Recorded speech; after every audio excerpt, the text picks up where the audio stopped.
함께 합독했던 말씀 중심으로 보라 내 왕이 임하신다 라는 제목으로 은혜의 말씀을 나누겠습니다.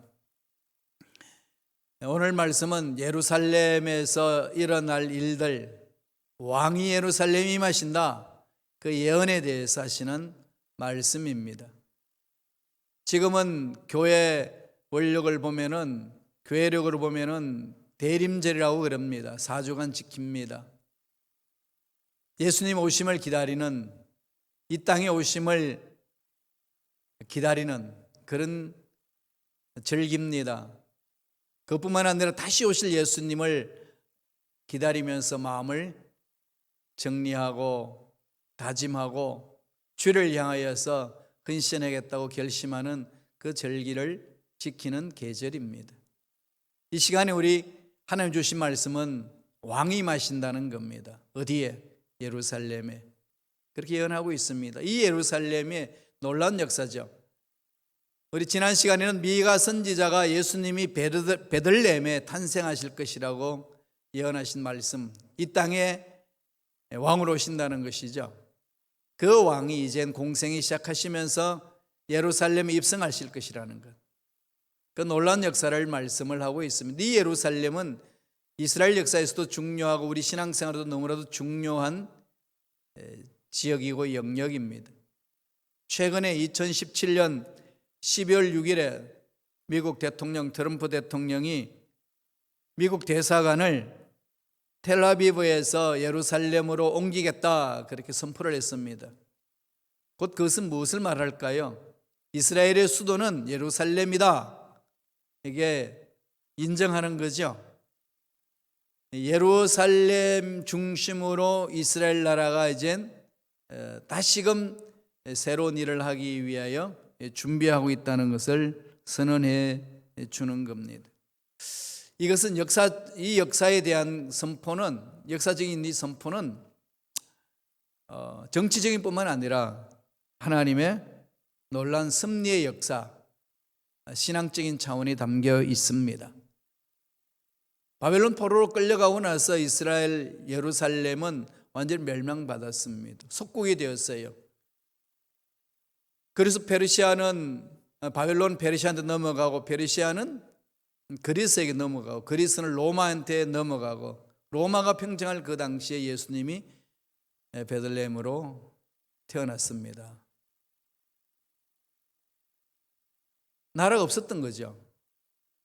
그리고 나서 1948년도 5월 14일 날 시온니즘으로 이스라엘의 나라가 섭니다. 2000년 동안 없던 나라가 들어오는 거죠. 이 역사 속에 들어왔습니다. 놀라운 사건이죠. 그리고 나서 1967년 6.1 전쟁을 하잖아요. 그리고 그렇게 하면서 예루살렘을 점령해 나가기 시작합니다. 이스라엘의 지배권 안으로 들어온 거죠. 이방인이 예루살렘을 다 점령하고 다스리고 있던 그런 상황 속에 이제 2000년이, 그 당시 2000년이 지난 후에 1948년도에 이스라엘이 그 예루살렘 중심으로 들어왔고, 아주 그냥 이 전 세계 관심거리가 된 거죠. 그런 중에 예루살렘으로 미국 대사관을 옮긴다, 정치적으로 큰 소란이 일어날 수밖에 없는 상황입니다. 아랍계 계통과 유대인의 계통에 그 사람들이 부닥칠 수밖에 없는 상황이죠. 그 예루살렘 중심으로 모든 일들을 다시금 하나님이 역사를 일으키신다는 것을 우리에게 보여주고 있습니다. 예수님이 십자가 못 박혀 돌아가시기 전에 감람산에서 기도하실 때 뭐라고 그랬습니까? 이방인의 때, 이렇게 말해주죠. 이방인의 때. 이방인의 때가 언제 멈추냐는 거죠. 완전히 멈춰진 건 아니잖아요. 1948년도에 나라가 서면서 서서히 이방인 때가 끝나고 하나님의 새로운 시대가 열린다는 것을 역사 속에서 말씀하고 있는 거죠. 이것은 하루아침에 되는 건 아니고 점진적인 과정을 통해서 그렇게 역사는 흘러가고 있습니다. 이런 모든 것들이 하나님의 뜻 안에서 이루어질 수 있도록 저와 여러분들은 끊임없이 기도해야 합니다.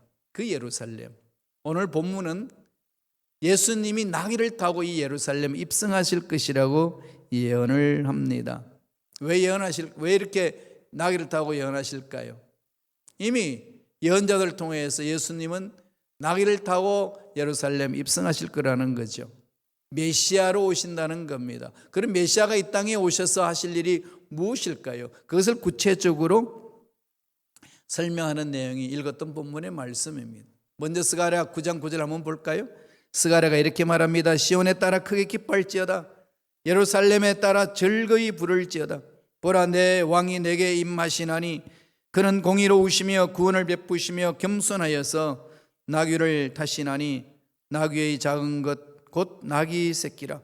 나귀도 그냥 나귀가 아니라 나귀의 새끼를 탄다. 지극히 작은 자. 왕으로 오시는데 너무 초라한 모습으로 오는 거죠. 왕으로 오시는데 너무 초라하게 마옥간에서 태어나고, 왕으로 입성하는 예루살렘의 그 상황 속에서 백마를 타고 오시는 것이 아니라 나귀를 타는데 그것도 나귀 새끼를 타고 온다는 겁니다. 지극히 낮은 자의 모습으로 그렇게 이 땅에 오신다는 겁니다. 오셔서 무엇을 하실까요? 위대한 역사를 이루시는 거지요. 그 예언대로 예수님이 나귀를 타고 예루살렘 입성을 했습니다. 요한복음 12장에 보면 이렇게 말씀하고 있어요. 종려나무 가지를 가지고 맞으러 나가 외치되 호산나 찬송하리로다. 주의 이름으로 오시는 이 곧 이스라엘의 왕이시여 하더라. 왕으로 임하신다는 거죠. 하나님 나라의 왕으로 임하신다. 하나님 나라 이 땅에 임하시게 하시는 예수님, 메시아, 예루살렘 입성하신다는 거죠. 왕으로 오시면 어떤 일이 날까요? 반란군들이 다 제압되겠죠. 다 진압됩니다. 그래서 사탄의 모든 권세가 깨어지는 것이고, 사탄의 죄악거리들이 다 없어지는 것이고, 사람들을 죽이고 멸망시키는 병마들이 다 사라지는 것이고, 사탄의 미혹하고 계획가 떠나가는 것, 하나님이 통치하는 그 나라, 이 땅에 임하시는 거죠. 예수님도 지상에서 계시면서 말씀하셨습니다. 마태복음 12장 28절에 보면은 내가 성령을 힘입어 귀신을 쫓아내는 것이면 하나님 나라가 이미 너에게 임하였느니라. 이 땅에 하나님 나라를 이루시기 위해서 예수님은 오셨습니다. 하나님 나라를 이루면 어떻게 될까요? 나라에는 백성이 필요하잖아요. 하나님 백성이 모인다는 거죠. 예수를 믿는 자마다 죄에서 노염받고 자유함을 얻고 하나님이 예배하신 놀라운 상속을 받을 수 있는 자, 그렇게 된다는 거죠. 그들이 누릴 수 있는 나라, 주님이 오셔서 하신 일입니다. 여기에 대해서 오늘 구체적으로 예언을 한 내용입니다. 따라서 저와 여러분들이 주님 오신 이 크리스마스 날을 기다리는 마음의 자세는 예수님이 오심을 늘 기억하고 오셔서 무슨 일을 하셨는지를 마음판에 새기고 그 주님을 우리는 닮아가야 되겠다는 결심 결단을 가져야 된다는 거예요. 왕으로 오신 예수님 어떤 일을 행하시나요? 첫째로 공의와 겸손으로 오셔서 의로운 나라 하나님의 일을 감당하게 하신다는 거지요. 공의와 겸손. 하나님 나라는 하나님의 의가 나타나는 거죠. 저와 여러분의 의가 아닙니다. 그럼 늘 우리의 관심은 어디에 있을까요? 하나님의 의에 대해서 관심을 갖는 거죠. 예수를 믿는 순간에 우리들은 하나님의 의가 우리 속에 들어오는 겁니다. 바깥에서 안으로 들어오는 거죠. 증가되는 거죠, 우리에게. 그래서 하나님이 예수님을 믿는 저와 여러분을 향하여 뭐라고 그럽니까? 의로운 자다. 그 의는 우리 속에서 나타나는 게 아닙니다. 믿음으로 얻는 의를 말합니다. 예수님이 겸손하게 오셨듯이 우리는 하나님의 의를 받아서 예수님의 성품을 닮아가며 겸손하게 섬기면서 나아가는 삶을 살아야 된다는 것을 말합니다. 말씀을 보실래요? 스가랴 9장 9절 한번 다 같이 읽겠습니다. 한 목소리 읽겠습니다. 시온에 따라 크게 기뻐할지어다. 예루살렘에 따라 즐거이 부를지어다. 보라, 내 왕이 내게 임하시나니 그는 공의로우시며 구원을 베푸시며 겸손하여서 나귀를 타시나니 나귀의 작은 것 곧 나귀 새끼니라. 메시아는 하나님의 의를 이 땅에 임하게 하시는 거죠. 그걸 우리 신앙생활을 비유하면 예수 믿는 자마다 하나님의 의를 가지고 죄에서 벗어난 자, 거룩한 자를 칭함을 받습니다. 그러므로 그 의는 하나님으로부터 왔기 때문에 이전에도 제가 말씀드렸듯이 우리의 삶은 철저하게 겸손한 삶이죠. 겸손과 반대하는 삶이 뭐죠? 교만이죠. 교만은 어디에 있나요? 마귀의 속성입니다. 하나님이 가장 싫어하는 죄악, 교만의 죄. 이건 다 끊어버려야 된다는 거죠. 따라서 저와 여러분들은 늘 겸손한 삶을 살아야 됩니다. 신앙생활에서 겸손한 삶이 근본적으로 어디서 출발할까요? 기도입니다. 기도라는 건 뭘까요? 나 스스로 할 수 없고 하나님이 함께 하셔서 일을 진행하셔야만 됩니다라고 신앙 고백하는 거죠. 그걸 역으로 말씀드리면은 기도하지 않는 자는 교만한 자입니다. 하나님이 싫어하는 죄악을 범하는 자가 되는 거죠. 왜 기도하지 않는 것이 교만의 죄일까요? 나 스스로 살 수 있다는 그 자세 아니겠어요? 하나님 안 만들어주셔도 돼요. 난 그냥 살면 돼요. 그런 자세가 기도하지 않는 거지요. 시간이 없어서 기도를 안 한 것도 아니고 기도하지 못해서 기도하지 않는 것이 아니고 습관으로 하는 것도 아니고요. 하나님을 믿지 못하기 때문에 기도를 안 한 겁니다. 궁극적으로 뭘 말할까요? 하나님은 그런 상황을 사람에 대해서 교만한 자다. 성서는 그렇게 평가를 합니다. 여러분 어떤 자입니까? 교만한 자인가요? 겸손한 자인가요? 교만한지 겸손한지 어떻게 구분할 수 있나요? 기도하느냐 안 하느냐 보면 알아요. 기도 생활하는 자들은 겸손한 자들이에요. 기도하지 않는 자들은 교만한 자입니다. 여러분 신앙생활 그런 관점에서 돌아보세요. 주님 오심을 기다리는 자의 자세는 예수님이 몸소 겸손한 삶을 사셨듯이 우리들도 겸손한 자의 삶을 살아간다는 거예요. 많은 얘기를 듣지만은 실제 신앙생활에 있어서 적용에 있어서는 기도로 나아가야 합니다. 그래서 기도를 멈추는 자는 교만한 자예요. 꼭 마음판이 새기세요. 부르짖어야 합니다. 날마다 주님과 교제를 이루어야 됩니다. 기도로. 스가랴 9장 11절 볼까요? 또 너로 말할진대 내 언약의 피로 말미암아 내가 내 갇힌 자들을 물 없는 구덩이에서 놓았나니 너로 말할진대 내 언약의 피로 말미암아. 이스라엘을 회복시켜 주시는 것은 하나님 언약이죠.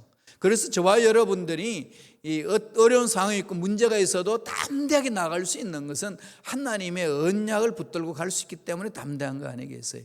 이걸 다른 말로 말하면 뭘까요? 아버지께서 약속해 주신 말씀을 붙드는 거죠. 자녀들도 그러지 않나요? 엄마 아빠가 막 이렇게 해달라는 거 처음에는 약속해 놔놓고 그걸 그냥 상황이 어렵다고 미루면은 그냥 그 똑똑한 애들은 코미디에다 내미는 게 있죠. 엄마 아빠 약속했잖아. 약속은 약속이야.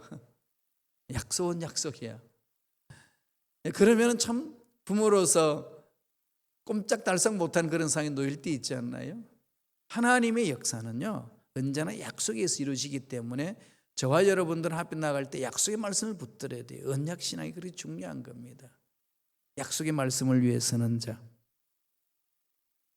하나님 들으시는 거죠. 그리고 하나님은 그 예언하신 대로 약속하신 대로 뭐든지 일을 이루어 주십니다. 나귀를 타고 입성하시겠다고 예언하셨잖아요. 이 말씀에 그 구체적으로 예수님 어떻게 하셨다고 성서는 기록하나요? 그래 한번 구체적으로 한번 볼까요? 요한복음 12장에 나옵니다. 12장 12절에서 15절 다 같이 한번 읽어보겠습니다.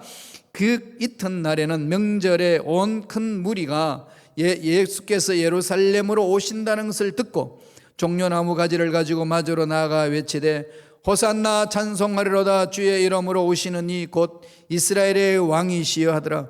예수는 한 어린 나귀를 보고 타시니 이는 기록된 바 시온에 따라 두려워하지 말라 보라 너의 왕이 나귀 새끼를 타고 오신다 함과 같더라.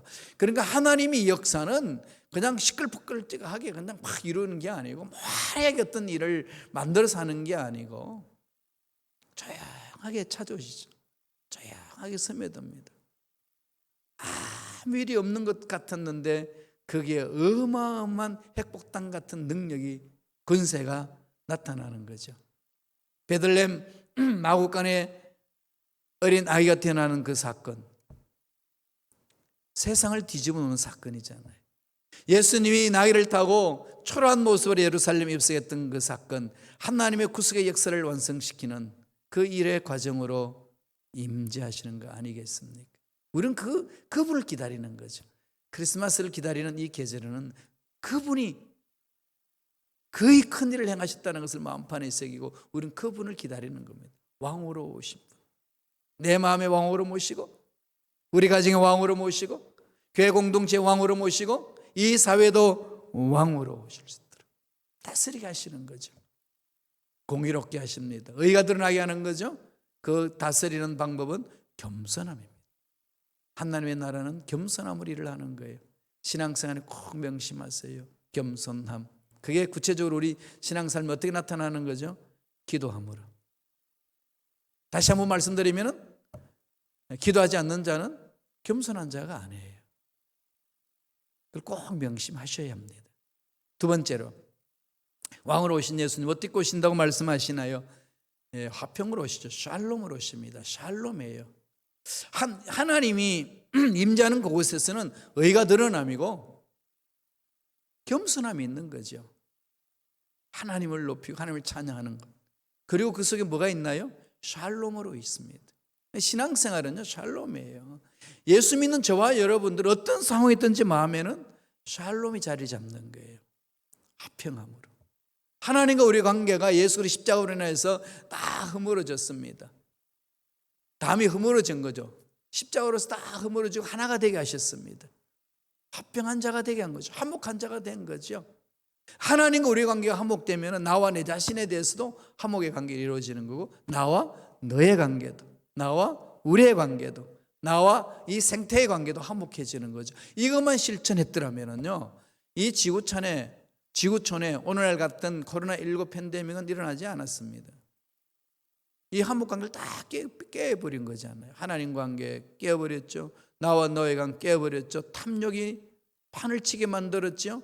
잘 살아보세요 하고 이 지구촌을 마구 파괴시키면서 나갔죠.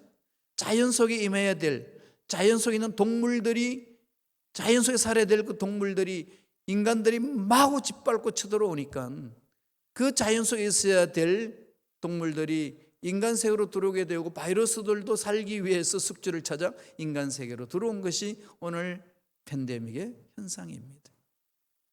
현대 국가에 있기, 현대 시대에 있기 전에는요, 인간이 자연을 지배한 퍼센테이지가 14%밖에 안 된다고 그럽니다. 14%. 그런데 지금 현대는 어떻게 될까요? 77%입니다. 자연을 지배하고 사는 게.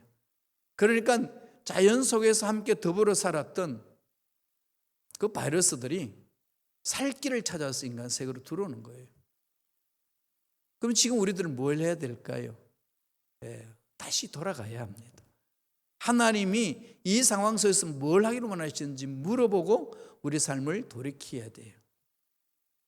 우리는 뭐든지 자꾸 얻기 위해서, 취하기 위해서 몸부림쳤는데 결과는 지금 무너짐의 현상입니다.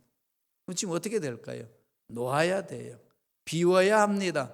겸손으로 가야 됩니다. 검소하게 자기 자신을 돌아봐야 돼요. 주님이 오심으로 이 땅에는 화평을 선포하러, 샬롬을 선포하러 오셨습니다. 그것을 우리는 믿음으로 차지하는 거예요. 그걸 누려야 되고 우리 실생활 속에 적용을 해야 합니다. 스가랴 9장 10절 다 같이 읽겠습니다. 내가 에브라임의 병거와 예루살렘의 말을 끊겠고 전쟁하는 활도 끊으리니 그가 이방 사람에게 화평을 전할 것이요 그의 통치는 바다에서 바다까지 이르고 유브라데 강에서 땅끝까지 이르리라. 참 평안을 주신다는 거죠. 예수님이 있는 그곳에, 예수 이름으로 선포하고 생활하는 그곳에는 샬롬이 있습니다. 다툼이 없어요. 투쟁이 없습니다.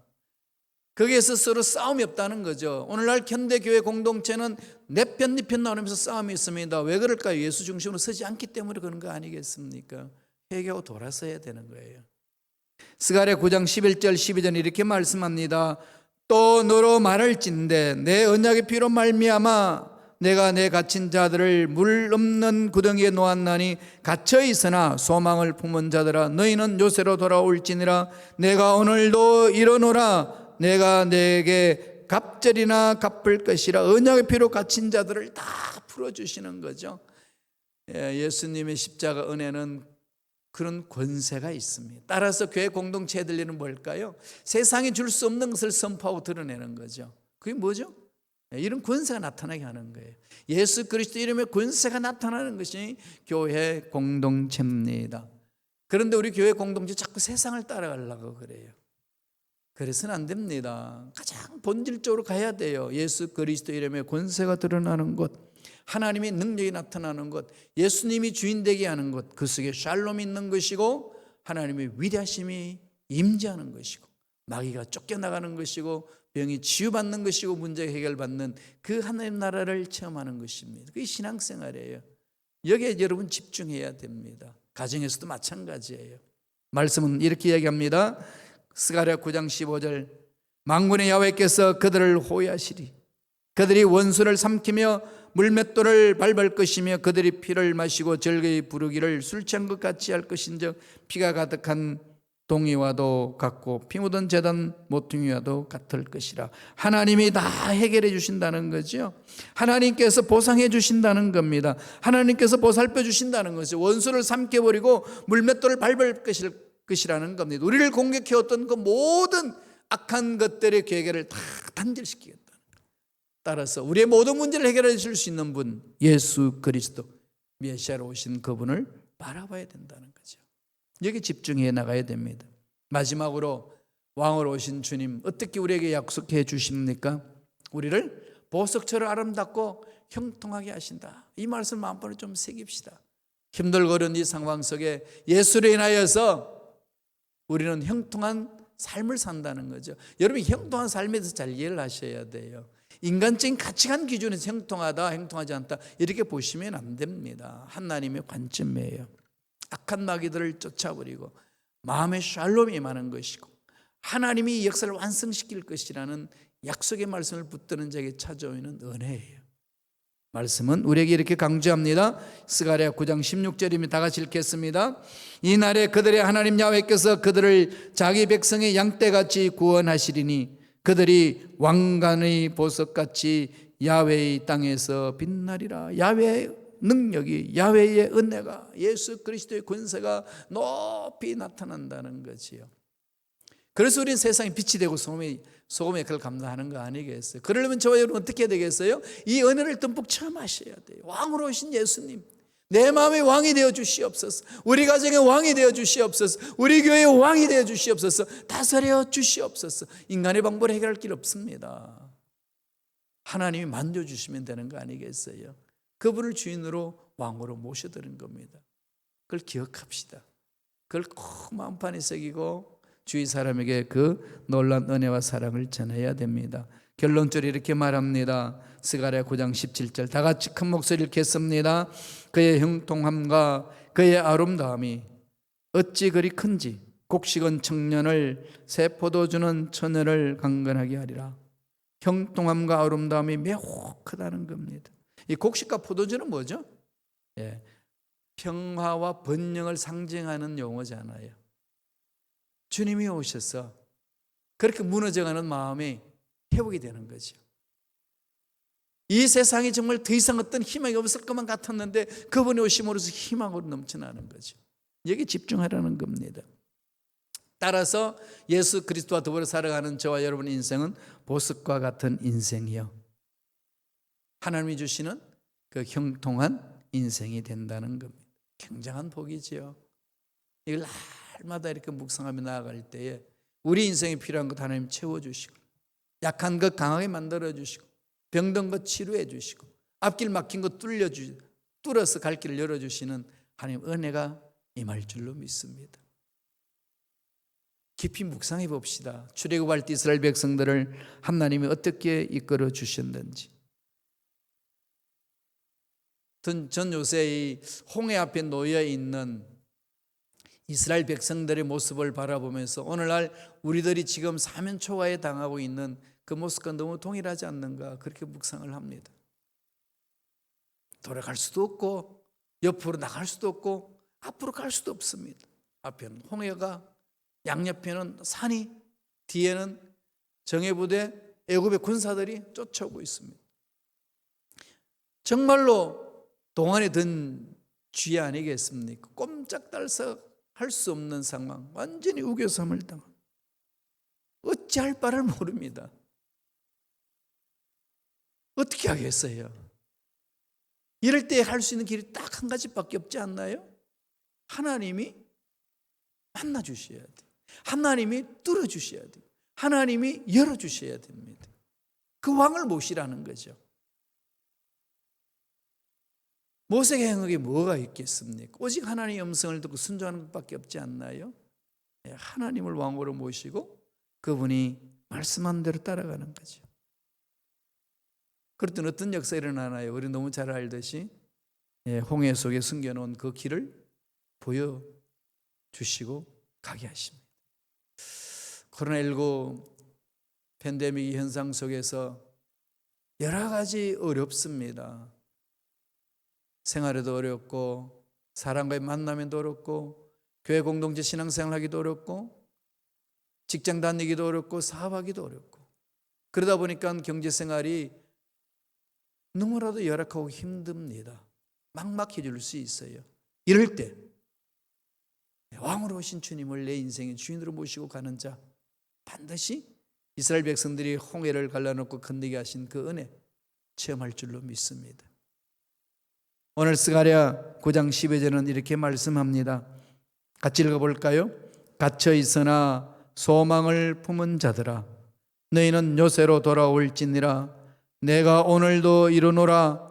내가 내게 갑절이나 갚을 것이라. 내가 갑절이나 갚을 것이라. 이 생각 상상할 수 없는 은혜로 우리를 풍성히 채우신다는 것. 이것을 사모합시다. 환경은 열악해요.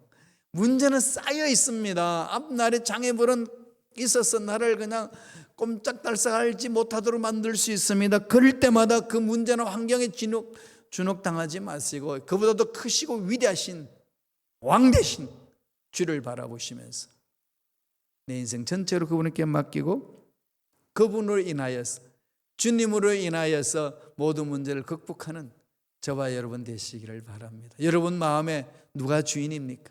여러분 인생에 누가 주인이십니까? 여러분 가정에 누가 주인이십니까? 왕으로 오신 예수 그리스도 그분을 주인으로 모셔서 그분과 더불어 살면서 힘들고 어려운 이 상황을 잘 극복해 나가는 일꾼들 되시길 간절히 축원드립니다. 기도하겠습니다. 하나님 아버지 감사와 찬양을 드립니다.